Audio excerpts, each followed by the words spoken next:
Vibration पढ़ा था। Natural vibration क्या है?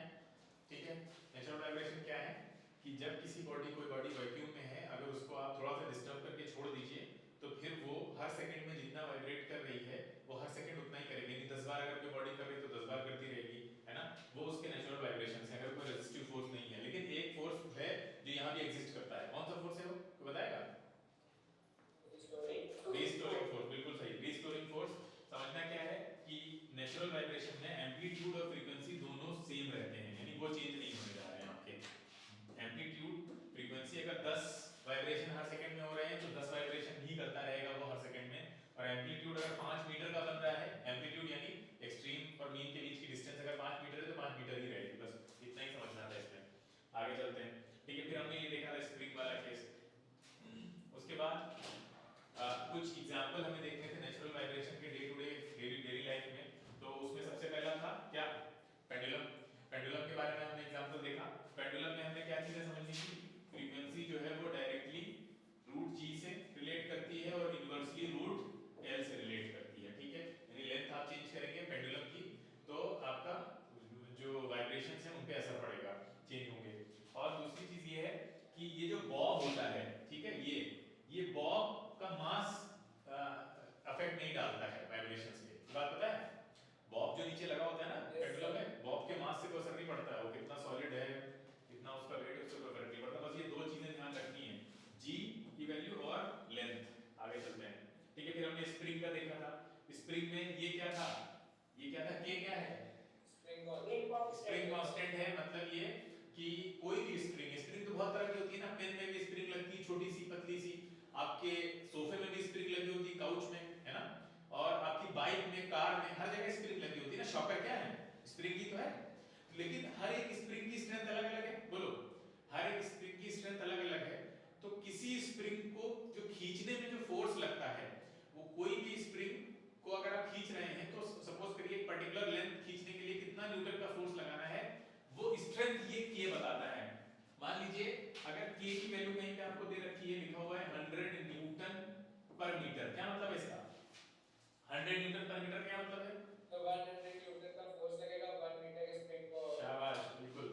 कि अगर 1 मीटर का एलोंगेशन चाहिए तो 100 न्यूटन का फोर्स लगाना पड़ेगा। तो ये स्प्रिंग पे स्प्रिंग वेरी करता रहता है। स्प्रिंग में कितनी स्ट्रेंथ है, कितना मजबूत है, वो इसकी वैल्यू से पता चलेगा। क्लियर है? और अगली चीज है आपका मास। तो आपको यहाँ पे दो चीजें देख पता है कि ये हमने भी बताया था आपको कि स्प्रिंग में, स्प्रिंग की अगर लेंथ वेरी कराइए और मास को सेम रखिए, फिर लटकाए जा रहे हैं तो भी वो एलोंगेशन अलग अलग होगा। और अगर आप स्प्रिंग की लेंथ को सेम रखते हैं, मास को वेरी कराएंगे तो भी एलोंगेशन अलग अलग होगा। आगे चलते हैं। हाँ, pure note. Pure note, pure note किसको कहते हैं? प्योर टोन, या तो वैसे बोल रहे हैं। प्योर टोन कौन प्रोड्यूस करता है? Tuning fork. ट्यूनिंग फॉर्क को जब रबर बैट में मारा जाता है तो ये प्योर टोन्स निकालता है, प्योर नोट निकालता है। प्योर नोट मतलब सिंगल फ्रीक्वेंसी की वेव। एक सिंगल फ्रीक्वेंसी की वेव को प्रोड्यूस करता है जिसकी फ्रीक्वेंसी 1 होती है। ठीक है, आगे चलिए। ये देखिए, ये आपका कुछ एग्जांपल्स थे, उनमें से एक ये कि जो फ्लूट है आपका या बांसुरी है, तो उसमें क्या क्या होता है, कैसे अलग अलग फ्रीक्वेंसी की आवाजें निकलती हैं। उसमें क्या करते हैं, लेंथ ऑफ एयर कॉलम को वेरी कराते हैं। लेंथ ऑफ एयर कॉलम और फ्रीक्वेंसी के बीच में इनवर्स रिलेशनशिप होता है। लेंथ ऑफ एयर कॉलम को कम करते जाइए, फ्रीक्वेंसी बढ़ती चली जाएगी। ठीक है, उसको तो अलग अलग फ्रीक्वेंसी की आवाजें लोग कैसे निकालते हैं जब बांसुरी बजा रहे हैं, तो वो जो होल्स होते हैं उन पे जो हाथ रखते हैं वो उससे वो लेंथ ऑफ एयर कॉलम को अंदर वेरी कराते हैं। ठीक है, लेंथ ऑफ एयर कॉलम को छोटा बड़ा करिए तो अलग अलग तरह से आवाजें निकलती हैं। क्लियर है ये? आगे चलते हैं। देखिए, दो तरह के पाइप्स के बारे में हमने देखा था, एक तो क्लोज्ड ऑर्गन पाइप, एक ओपन ऑर्गन पाइप। ठीक है, इसको फिर से समझा दें। ये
पॉसिबल ना हो।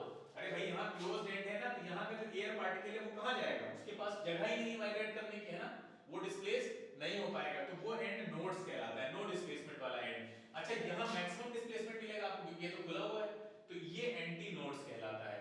ठीक है, तो सबसे पहली जो फ्रीक्वेंसी बनती है, सबसे पहला जो स्ट्रक्चर बनेगा वो एक नोड और एक एंटी नोड को मिलाकर बनेगा, एक नोड होगा एक एंटी नोड होगा। अब आप बताइए यहाँ पे लैम्डा की लेंथ कितनी होगी, बताइए अगर इसकी लेंथ l है तो यहाँ लैम्डा कितना है, बताइए ये लैम्डा कितना लैम्डा है, इतनी सी वेव बनी है, ये देखिए ऐसे बनी है, ये ऐसे बस इतनी है ना, तो ये कितना है आपको बताया था कि 1/4 होता है ना भाई, ये बाकी का ये हो गया 1/4, ठीक है, फिर ये ऐसे नीचे आता है आधा, फिर ये 1/4 ऊपर गया, ये होती कंप्लीट वेव, और उसका इतना सा हिस्सा सबसे पहले बन रहा है, तो यहाँ पे λ/4 है ना, ये बोलो λ/4 है, और λ/4 l के बराबर हुआ, तो लैम्डा कितने के बराबर है यहाँ पे 4l, देखो ध्यान से। अच्छा लैम्डा अगर 4l के बराबर है तो अगर हम फ्रीक्वेंसी निकालेंगे तो कितनी आएगी बताओ, फ्रीक्वेंसी कितनी आएगी, v/4l आएगी ना भाई, v by लैम्डा होता है ना, फार्मूला पढ़ा है वेलोसिटी का, f लैम्डा ये वाला सबने, तो यहां से हमने निकाला तो v/4l, देखो यहां पे भी 4 का फैक्टर आ रहा है नहीं आ रहा, देखो ध्यान से, तो यही फैक्टर यहां से निकल के आया है, सबसे पहली फ्रीक्वेंसी मिलेगी v/4 लैम्डा। अच्छा दूसरी कैसी बनेगी, दूसरी वेव कुछ इस तरह से बनेगी, पहली में एक नोड था दूसरा एंटी नोड था, तो दूसरी में क्या होगा, दूसरी में आप क्या करिए बीच में एक और एंटी नोड डाल दीजिए, देखो यहाँ पे डाल दिया है एक और एंटी नोड, सॉरी नोड्स, एक और नोड डाल दिया हमने, ये एक नोड है, एक नोड ये और ये एंटी नोड, एंड में तो एंटी नोड ही बनाना है आपको, एक साइड पे दूसरी साइड पे एक नोड बनाना है, तो इससे अलग हो गई ये, एक और नोड डाल दिया आपने। अब बताइए लैम्डा कितना हुआ यहाँ पे, ये लैम्डा कितना है, λ/2 है, और ये कितना है λ/4 है, तो टोटल कितना निकल के आया है, टोटल हाँ 3/4, हाँ 3λ/4, ये l के बराबर है, तो लैम्डा कितने के बराबर हो गया 4l/3। अच्छा यहाँ से फ्रीक्वेंसी क्या निकलेगी बताओ, फ्रीक्वेंसी निकलेगी 3v/4l। अब देखो आपको साफ साफ दिख रहा है यहाँ v/4l थी, यहाँ 3v/4l, यानी 3 टाइम्स हो गई है ना, तो closed one sided closed organ pipe में क्या होगा, फ्रीक्वेंसीज का रेशियो क्या मिल रहा है आपको 1:3, और आगे भी ऐसे चलते चले जाइए ऐसे मिलेगा, अब बात समझ में आई, तो ये ऐसे आता है, यानी यहाँ पे ये जो फ्रीक्वेंसीज होंगी 1, 3rd, 5th, ये फर्स्ट हार्मोनिक, ये थर्ड हार्मोनिक, ये फिफ्थ हार्मोनिक, ये सेवेंथ हार्मोनिक, ठीक है, हार्मोनिक और ओवरटोन में क्या डिफरेंस है, हार्मोनिक्स कोई भी फ्रीक्वेंसी हो सकती है, मतलब जितनी पॉसिबल फ्रीक्वेंसीज हैं, ठीक है, वो सब हार्मोनिक कहलाती हैं, लेकिन ओवरटोन्स वो होती हैं जो प्रैक्टिकली पॉसिबल होती हैं। यहाँ पे देखिए आपको पता है पहली हार्मोनिक के बाद दूसरी हार्मोनिक नहीं मिली आपको, कितनी मिली, तीसरी मिली, ठीक है, जबकि ओवरटोन पहली ओवरटोन ये बनेगी, सबसे पहली तो फंडामेंटल होती है, उसको फर्स्ट हार्मोनिक बोलिए या फंडामेंटल बोलिए एक ही बात है, उसके आगे first overtone, second overtone, third overtone, overtone वो होती है जो पॉसिबल होती है, और हार्मोनिक तो सारी होंगी, वो प्रैक्टिकली पॉसिबल हो चाहे ना हो, थ्योरेटिकली है तो वो एग्जिस्ट करेंगी। तो यहाँ पे आपको प्रैक्टिकली क्या मिल रही है, फर्स्ट के बाद सेकंड नहीं मिल रही है, थर्ड मिल रही है, फिर फिफ्थ मिल रही है, ठीक है, तो इसको फर्स्ट हार्मोनिक सेकंड हार्मोनिक गायब है यहाँ से, थर्ड हार्मोनिक फिर फोर्थ गायब है, फिफ्थ हार्मोनिक, ठीक है, ऐसे बोलते हैं, या दूसरा नाम है इसका, पहली वाली को फंडामेंटल फ्रीक्वेंसी बोलिए, तो दूसरे को first overtone, second overtone, third overtone, clear है, इतनी बात समझ में आ रही है, ये क्लोज्ड ऑर्गन पाइप में ये निकल के आती है फ्रीक्वेंसीज का, मतलब ये रेजोनेंस में रहती है, यानी अगर आप कोई ट्यूनिंग फॉर्क लेकर आइए जिसकी फ्रीक्वेंसी का, जिस मान लीजिए कोई ट्यूनिंग फॉर्क आप लेकर आए और उस ट्यूनिंग फॉर्क को आपने वाइब्रेट कराया और उसकी फ्रीक्वेंसी जो थी वाइब्रेशन की वो 30 हर्ट्ज थी, कितनी है 30 हर्ट्ज है, और वो 30 हर्ट्ज की फ्रीक्वेंसी का ट्यूनिंग फॉर्क आप इसके पास लेकर आए, तो बताओ कौन सा स्ट्रक्चर बनेगा, ये वाला बनेगा, है ना भाई, 30 हर्ट्ज पे है तो ये वाला बनेगा ना, खुद ही सोचो, 1:3:5 के रेशियो में चल रहा है, तो 30 वाला कौन सा आएगा, ये वाला आएगा, तो ये वाला स्ट्रक्चर बनेगा। लेकिन मान लो अगर तुम ऐसा कोई ट्यूनिंग फॉर्क लेकर आए जिसकी 25 हर्ट्ज फ्रीक्वेंसी है, मतलब 25 पे वो वाइब्रेट कर रहा है, तो बताओ इनमें से कोई स्ट्रक्चर बनेगा क्या,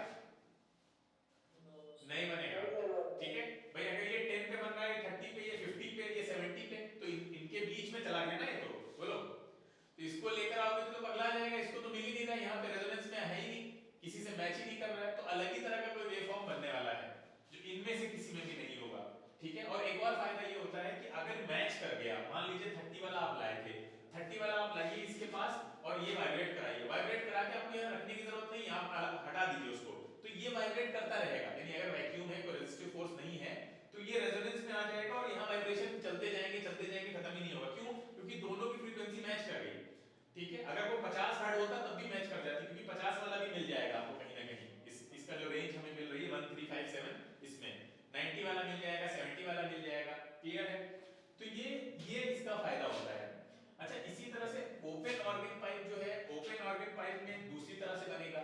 ओपन ऑर्गन पाइप में अगर आप मतलब यहाँ पे डिस्टर्ब करते हैं एयर को, तो आपको पता है दो ओपन एंड है, बोलिए यहाँ पे एंटी नोड बनेगा। एंटी नोड का मतलब ये मैक्सिमम डिस्प्लेसमेंट कहाँ है भाई, इसमें एयर पार्टिकल भरे हुए हैं, एयर पार्टिकल को आप वाइब्रेट कराएंगे तो सबसे ज्यादा फ्रीडम कहाँ पे, एंड पे, है ना भाई। यहाँ पे जो एयर पार्टिकल है उनको सबसे ज्यादा फ्रीडम है, सबसे ज्यादा डिस्प्लेस होंगे वो। ऐसे ही दूसरे एंड पे, तो जहाँ पे डिस्प्लेसमेंट सबसे ज्यादा होता है वहां एंटी नोड बनेंगे, और जहाँ सबसे कम है भाई, मिडिल वाले जो पार्टिकल होंगे उनको सबसे कम डिस्प्लेसमेंट का एरिया मिलेगा, तो वो क्या करेंगे, वहां पे एंटी नोड बना देंगे। तो वहां कुछ वेव ऐसी बनती है। अब बताइए इस पे लैम्डा की वैल्यू कितनी होगी, यहाँ एल है मान लो ये पूरा, तो कितने लैम्डा के बराबर होगा ये, λ/2 के बराबर हो हाँ जाएगा। ये देखिए 1/4 ये और 1/4 ये, तो 1/4 1/4 1/2 हो गया। तो मतलब क्या हुआ, ये λ/2 के बराबर है एल। इसका मतलब लैम्डा की वैल्यू कितनी आ रही है, 2l। क्लियर? तो फ्रीक्वेंसी कितनी आएगी बताओ, यहाँ फ्रीक्वेंसी कितनी आएगी, v/2l। हाँ, तो सबसे पहली जो फंडामेंटल फ्रीक्वेंसी मिलेगी वो v/2l पे मिल रही है आपको। अच्छा, दूसरी निकालते हैं, बताइए इसमें। अब आपने देखा दो एंटी नोड और बीच में एक नोड, अब आप दूसरी बनाना चाहते हैं तो क्या कर दीजिए, बीच में एक नोड की बजाय दो नोड कर दीजिए। तो देखिए जब हमने दो नोड किए तो ऐसा स्ट्रक्चर बना, ये देखो दो नोड और बाकी एंटी नोड तो रहना ही है एंड में। तो अब बताइए लैम्डा कितना है यहाँ पे, ये है λ/2, ये है λ/4 और ये भी है λ/4, तो टोटल लैम्डा हो गया हमें लग रहा है, देखो यस लैम्डा आ जाएगा। तो लैम्डा l के बराबर हो गया। तो फ्रीक्वेंसी बताओ, फ्रीक्वेंसी हो गई v/l। अब देखो अगर ये फंडामेंटल फ्रीक्वेंसी है f1, मान लो ये f2 है, तो आपको साफ साफ दिख रहा है f2 जो है वो 2f1 के बराबर है। रे भैया यहाँ 2 से मल्टीप्लाई करो, ये मिल जाएगा। क्लियर?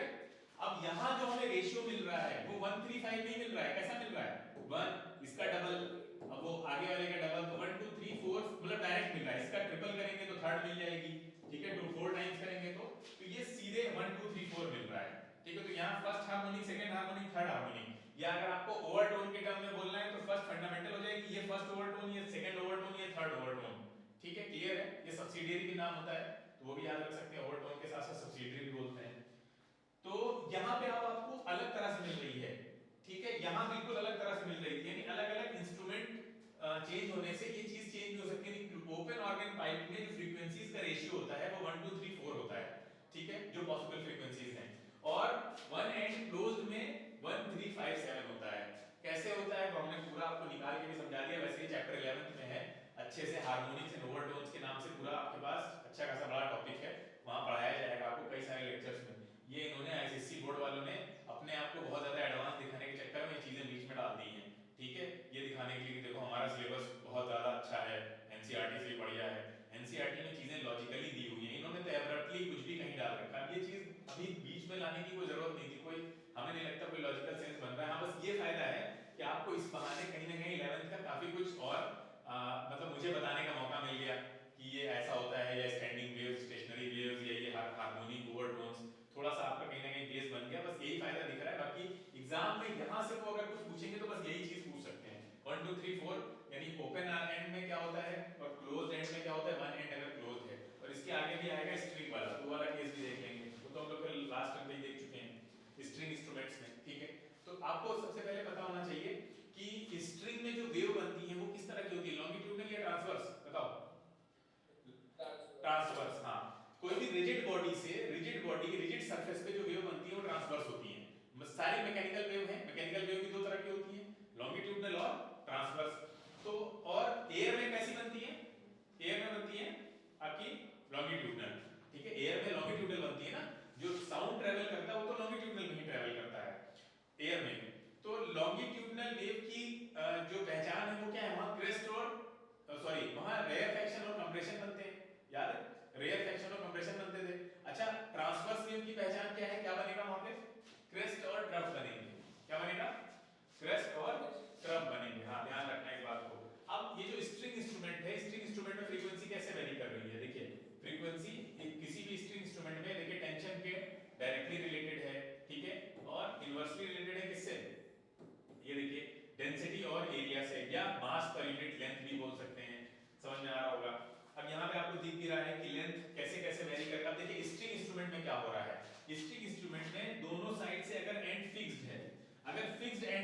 वेव बन रही है तो उसको स्टैंडिंग वेव कहते हैं, ठीक है, क्या बोलेंगे, स्टैंडिंग वेव या स्टेशनरी वेव, ठीक है, वो जा नहीं सकती, वो उसी दोनों एंड के बीच में ऐसे ऐसे ऐसे ऐसे वाइब्रेट करती रहेगी, ठीक है, जैसे ये कर रही है।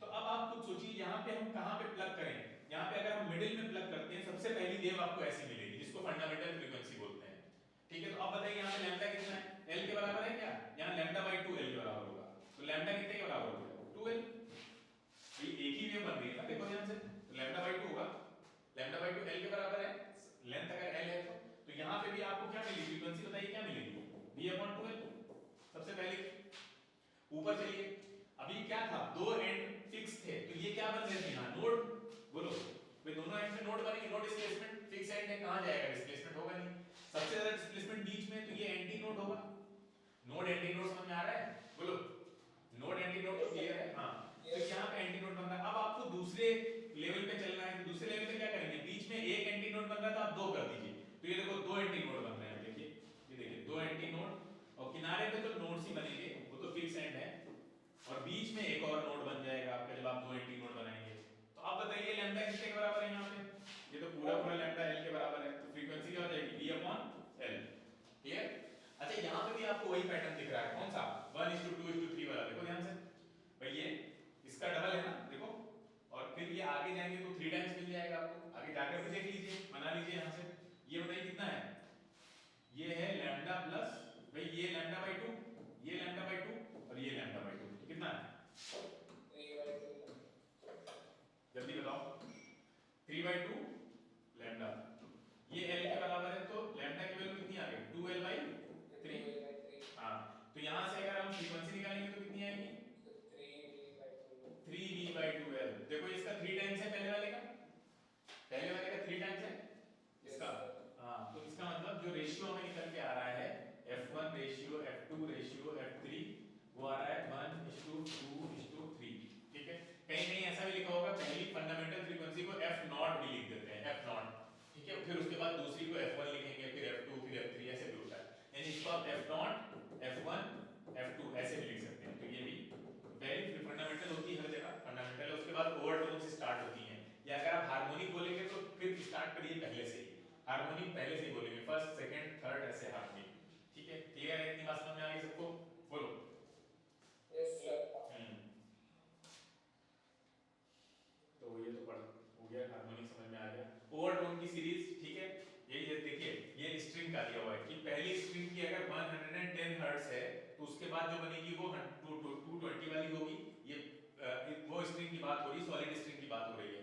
अगर मान लो सपोज करो कि यहाँ पे आपसे कहता है कि 110 जो है वो आपका है क्लोज्ड पाइप का, ठीक है, closed end pipe, organ pipe का, बताओ अगली किस पे मिलेगी, क्लोज्ड ऑर्गन पाइप में, फंडामेंटल दे दिया आपको, अगली बताओ, अगली यानी पहली ओवरटोन है, तो दूसरी वाली हाँ हाँ, मतलब अगली ओवरटोन कहाँ पे मिलने वाली है आपको, मिलेगी, हाँ कहाँ पे 220 पे, 220 में नहीं मिलेगी, वो 135 होता है वहां पे, तो कहाँ मिलेगी, यहाँ नहीं मिलेगी, क्लियर, यहाँ मिलेगी 330 पे, क्लियर, ये नहीं मिलेगी वहां, ये नहीं मिलने वाली है, यहाँ मिलेगी, क्लियर है, बताइए।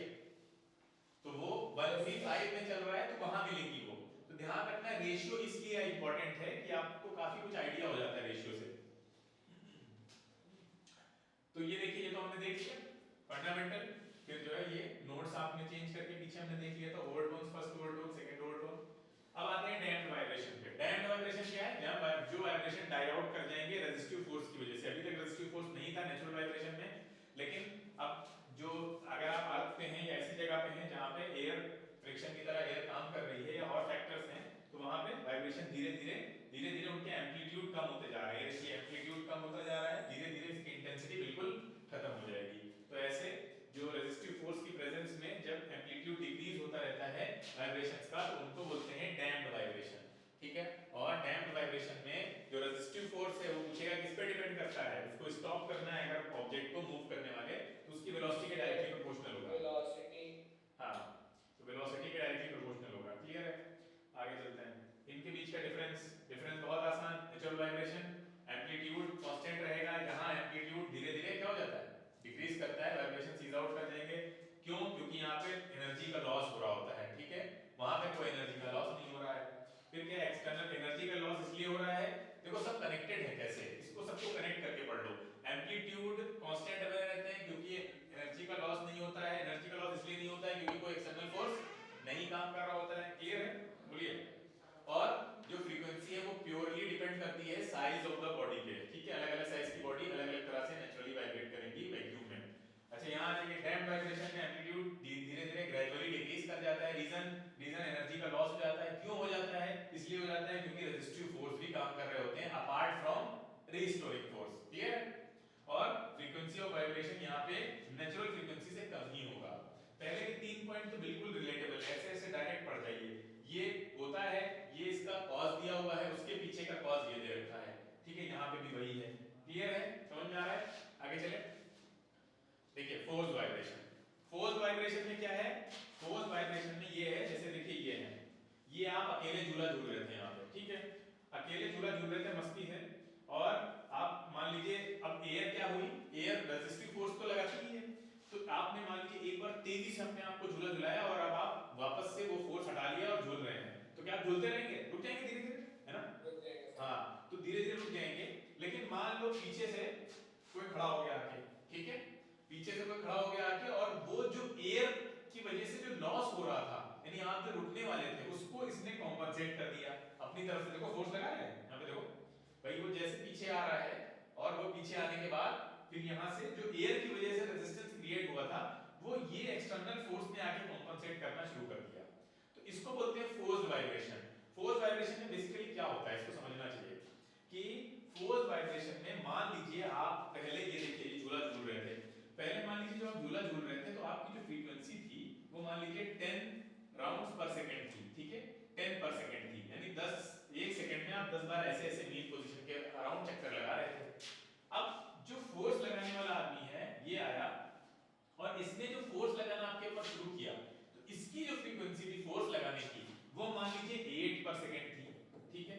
अब ये फ्रीक्वेंसी आपकी जो नेचुरल फ्रीक्वेंसी थी, जब आप इसके एब्सेंस में इधर उधर आराम से मतलब झूल रहे थे या वाइब्रेट कर रहे थे, तो उसकी आप दोनों की फ्रीक्वेंसी मैच नहीं कर रही है, यानी आप जो झूला झूल रहे हैं या आप जो वाइब्रेट कर रहे हैं वो आप 10 पर सेकंड वाइब्रेट करना चाहते हैं, यानी एक सेकंड में 10 राउंड लेना चाहते हैं, लेकिन ये भाई साहब आपको 8 पर सेकंड ही दे रहे हैं, तो अब आप दोनों के बीच में कोई तालमेल नहीं बन पा रहा है। लेकिन अब ये एक्सटर्नल फोर्स से तो आपको मजबूर कर रहा है, यानी इसकी वजह से अब आपको इसके हिसाब से चलना पड़ेगा, चाहे आपका मन करे चाहे ना करे, ठीक है, आपको मजा आए चाहे ना आए।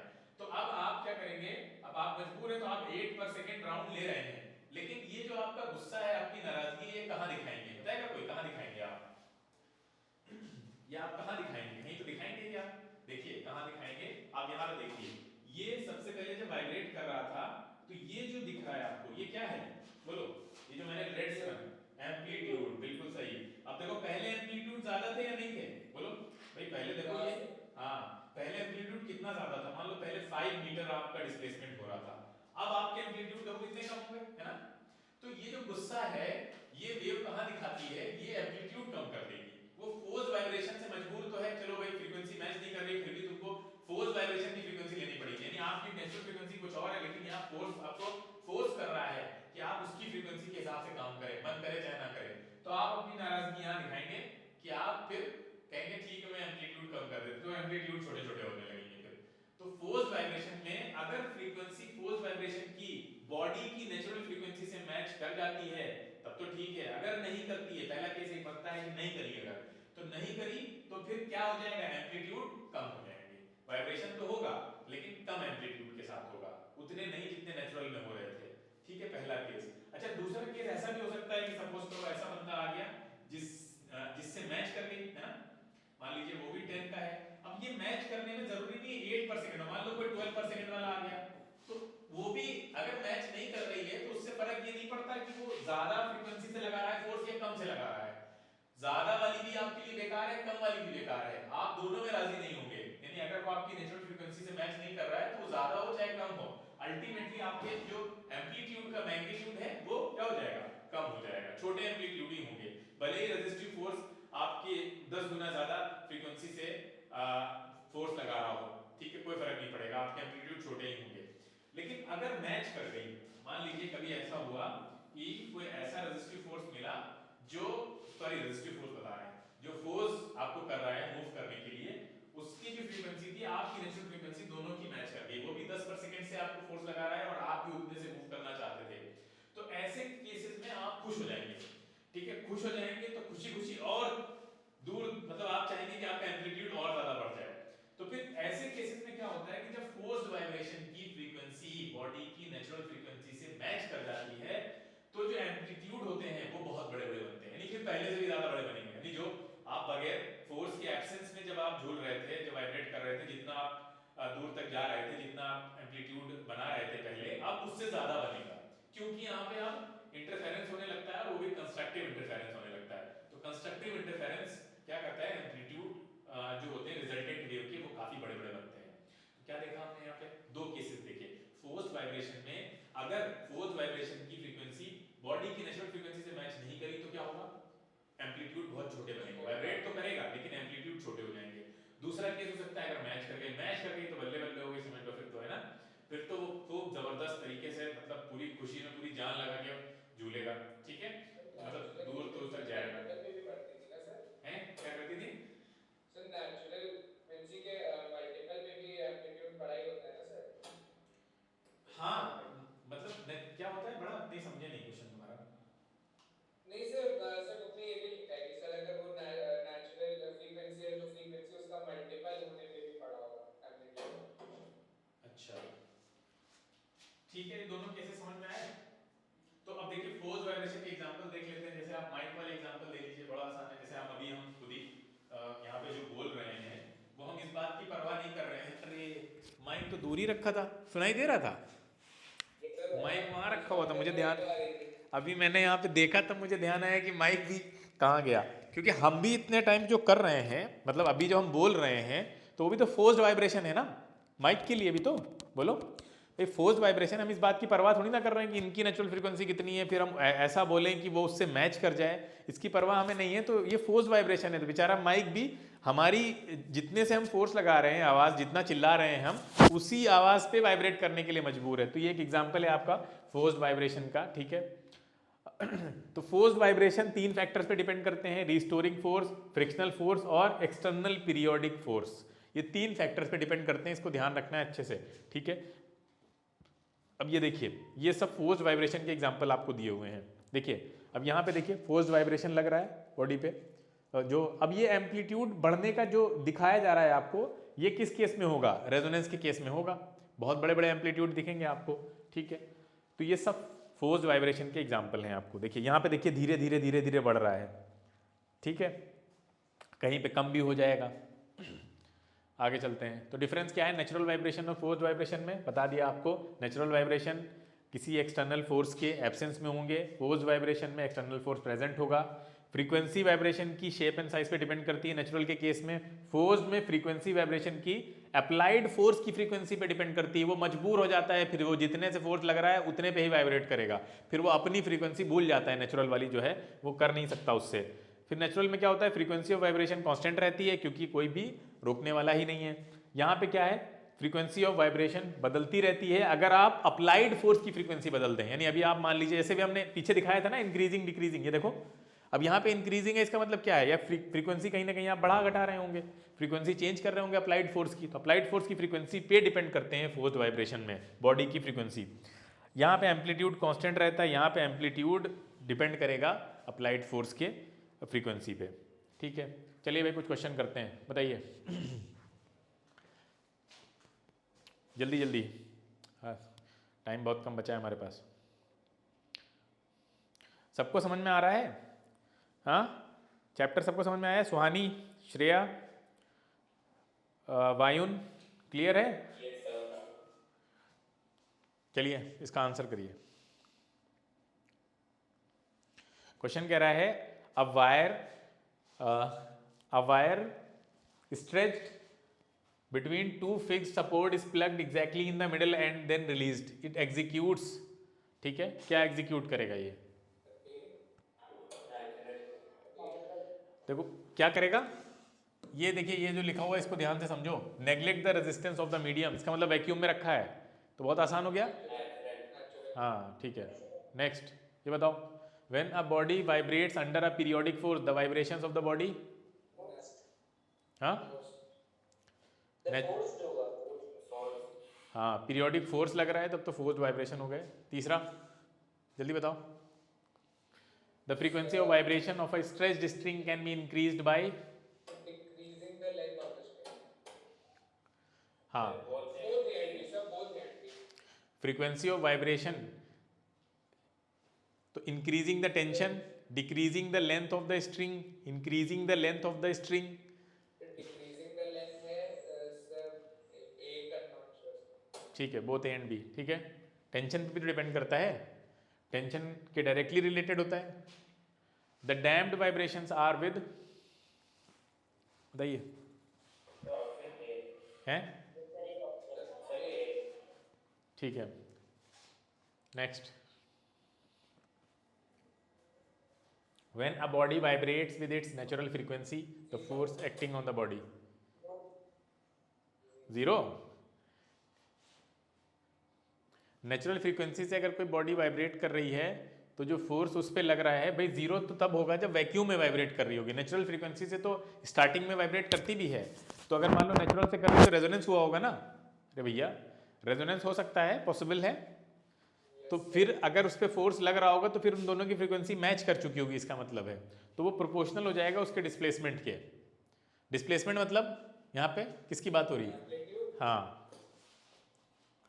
हाँ चलिए ये बहुत इंपॉर्टेंट है। प्रीवियस ईयर में क्या क्या क्वेश्चन आए हैं इन इतने से रिलेटेड, अभी तक जो 3 टॉपिक पढ़े हमने, नेचुरल, डैम्ड और फोर्स्ड थे। रेजोनेंस अभी नहीं पढ़ा है तो रेजोनेंस के क्वेश्चन अभी नहीं देखेंगे। चलिए पहला question, draw a graph between displacement and the time for a body executing free vibrations, where can a body execute free vibration. पहले का आंसर तो ग्राफ ड्रॉ करना है, चलिए दूसरे का बताइए।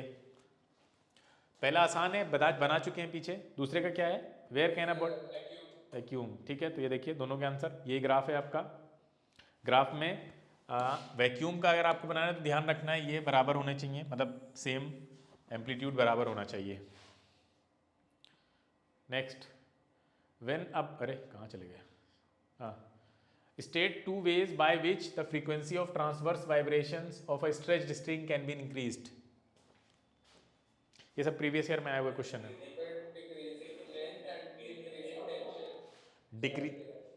Bye increasing the tension, by decreasing the length, और तीसरा भी एक और लिखा हुआ है by decreasing the mass per unit length. याद है मास पर यूनिट लेंथ दिया हुआ था जो पाई आर स्क्वायर डी की जगह पे हमने लिखा था, नहीं याद आया, अरे मास लिखा था, हाँ। तो तीनों में से कोई 2 लिखे जा सकते हैं, तीनों ध्यान रखना। आगे चलते हैं, चलिए। व्हाट आर मैकेनिकल वेव्स, ये क्वेश्चन आया है। Name one property of waves that do not change when the wave passes from one medium to another, जल्दी, हाँ। अरे जिनको मटेरियल मीडियम चाहिए होता है वो मैकेनिकल वेव्स होती हैं जो वैक्यूम में ट्रेवल नहीं कर सकती, ठीक है। यही तो हुआ, और क्या। मैकेनिकल वेव्स कौन सी, जिनको कोई मैकेनिकल तरीका चाहिए वो मूव कराने के लिए, ठीक है।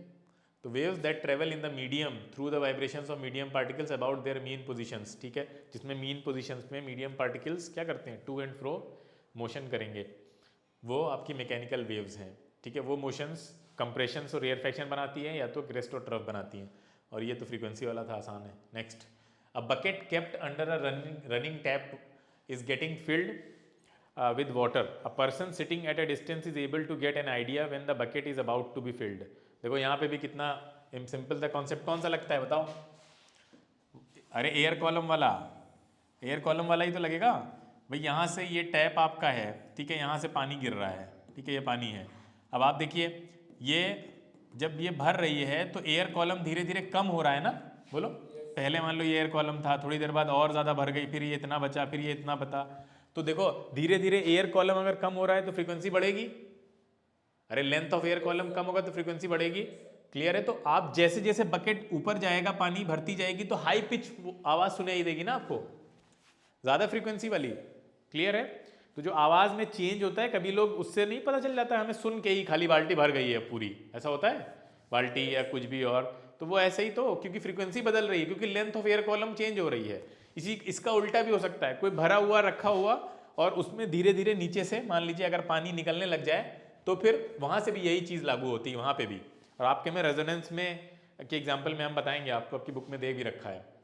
तो पहला तो ये हुआ, क्या कह रहा है, what change takes place in the sound to give this idea. तो क्या देंगे आप, पहले का आंसर क्या लिखेंगे, length of air column change हो रहा है, तो उसकी वजह से क्या चेंज हो रहा है, मतलब ये बताना पड़ेगा ना कौन सी कैरेक्टरिस्टिक चेंज, फ्रीक्वेंसी।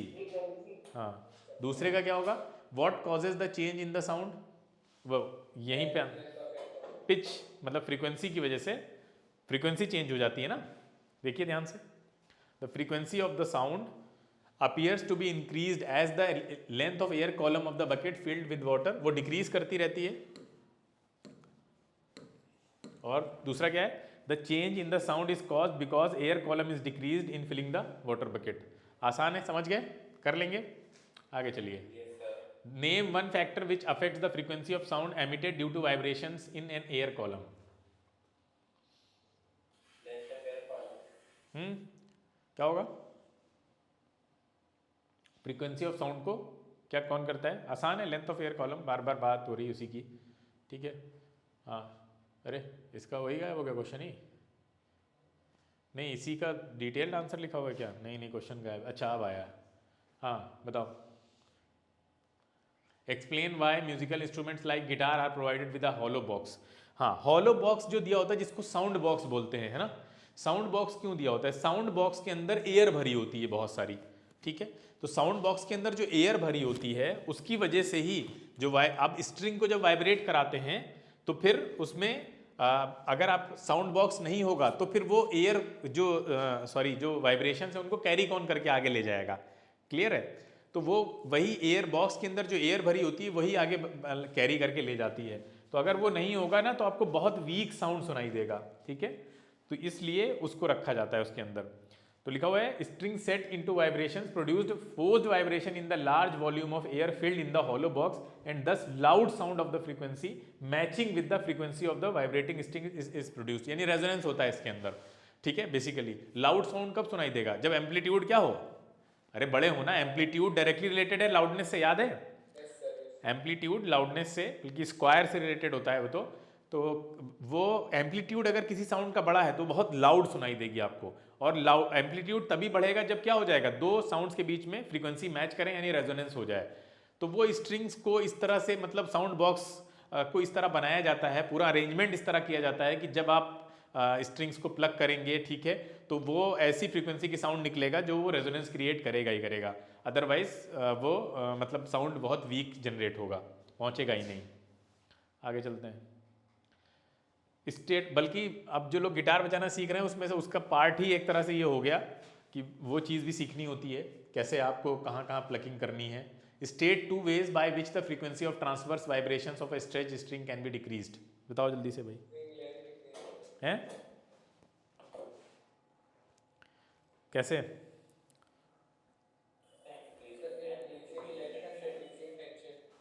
हाँ, by increasing the length when tension and mass are kept constant, ठीक है। पहले वाले में ऐसे लिखेंगे आप, दूसरे में टेंशन को डिक्रीज करते हुए जब लेंथ और मास क्या कांस्टेंट हो। व्हाट आर डैम्प्ड वाइब्रेशन, बताओ, give one examples of damped vibration. क्या होते हैं डैम्प्ड वाइब्रेशन,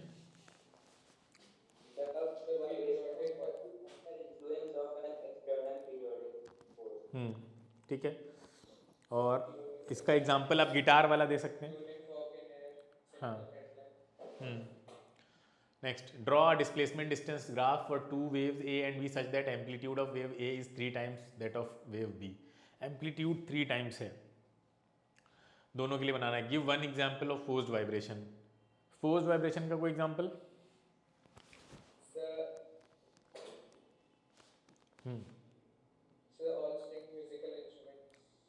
सारे म्यूजिकल इंस्ट्रूमेंट्स। देखिए ये देखिए, दो वेव्स हैं तो बनाना आसान था आपके लिए, बना सकते थे आप। ये देखिए ए के वाइब्रेशन वो एम्पलीट्यूड ज़्यादा है, इसका 3 गुना है, तो ऐसा दिखाना है 3 मतलब 3 टाइम्स ऊपर बनना चाहिए, ध्यान रखना है ऐसे बनाते टाइम पे, बस एम्पलीट्यूड, ठीक है। बाकी दोनों ऐसे ही बनेंगी वेव्स।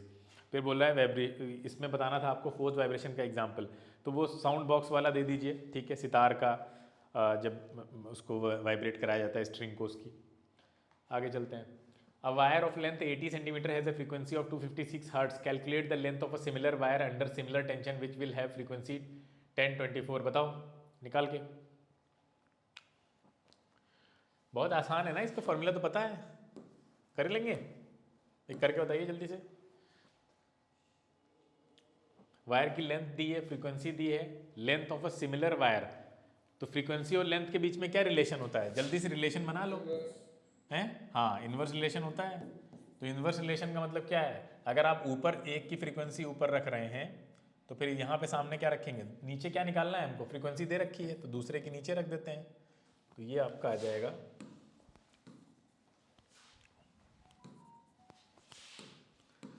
भाई, इधर रखिए आप ऊपर L2 होगा, L2 निकालना है, क्या निकालना है, हाँ L2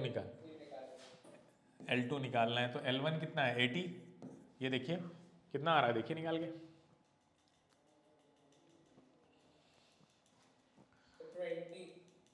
20।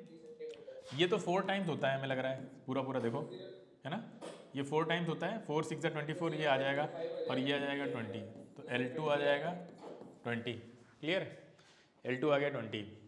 अच्छा L2 की वैल्यू आ गई नहीं। अब सेकंड में पूछ रहा certain sound has a frequency 256 hertz and wave length of 1.3, तो इसका निकालना क्या है, स्पीड निकालनी है। तो कितना आसान क्वेश्चन है, स्पीड का फॉर्मूला सबको पता है, एफ लैम्डा है ना। तो रख दीजिए वैल्यू, फ्रीक्वेंसी कितनी है 256 हर्ट्ज और वेवलेंथ 1.3, मल्टीप्लाई करो आंसर बोलो, है ना। अच्छा इसका बी में क्या पूछ रहा है, what difference would be felt by a listener between the above sound and another sound travelling at the same speed but of wavelength 2.6। बताइए सब कुछ सेम है, वेवलेंथ डबल कर दी, वेवलेंथ डबल कर दी तो क्या आधा हो जाएगा। अरे यार कॉमन सेंस लगाओ, अगर वेलोसिटी ऑफ लाइट तो बदल नहीं रही है, सॉरी साउंड, हाँ तो वेलोसिटी ऑफ साउंड कांस्टेंट है, तो ओरल लग जाएगा ये क्वेश्चन कि अगर आपने 2.6 यानी डबल कर दिया ना, 1.6 से 2.6 डबल हुआ, 13 2 26, अगर इसको डबल किया तो फ्रीक्वेंसी हाफ हो जाएगी। फ्रीक्वेंसी थी कितनी 256, हाफ होके कितनी हो जाएगी 128। हाँ तो ये सवाल तो ओरल लग जाएगा अंडरस्टैंडिंग से। तो ये देखिए आगे चलते हैं हम लोग। The following diagram shows the displacement time graph for a vibrating body. क्या पूछ रहा है, name the type of vibration produced by the vibrating body. दिख रहा है कैसे वाइब्रेशंस हैं, अरे यार डैम्ड है, खत्म हो रहे हैं ना धीरे धीरे, डैम्ड है। फिर दूसरे में give one example of a body producing such vibration, example दे दीजिए कोई भी डैम्ड का, ठीक है। थर्ड पूछ रहा है why is the amplitude of the wave gradually decreasing, बहुत आसान है बिल्कुल, हाँ। फोर्थ है what will happen to the vibration of the body after some time, ठीक है, हाँ ठीक है। तो उनका एम्पलीट्यूड पूरी तरह से खत्म हो जाएगा, रुक जाएंगे वो, तो बहुत आसान है। आगे चलते हैं, खत्म, ठीक है। तो हमने इससे आए हुए पिछले 4-5 साल के जो क्वेश्चन पेपर आए हुए हैं, मतलब इसमें जो पेपर्स में जो क्वेश्चन आए हुए थे इससे, वो हमने सब देख लिए। अब हम लोग अगले टर्न पे करेंगे रेजोनेंस और उसी दिन आपका साउंड खत्म हो जाएगा। फिर हम लोग अगले चैप्टर पे चलेंगे। आप लोग ये वीडियो देखिएगा और इसके नोट्स भी बना लीजिएगा, ठीक है।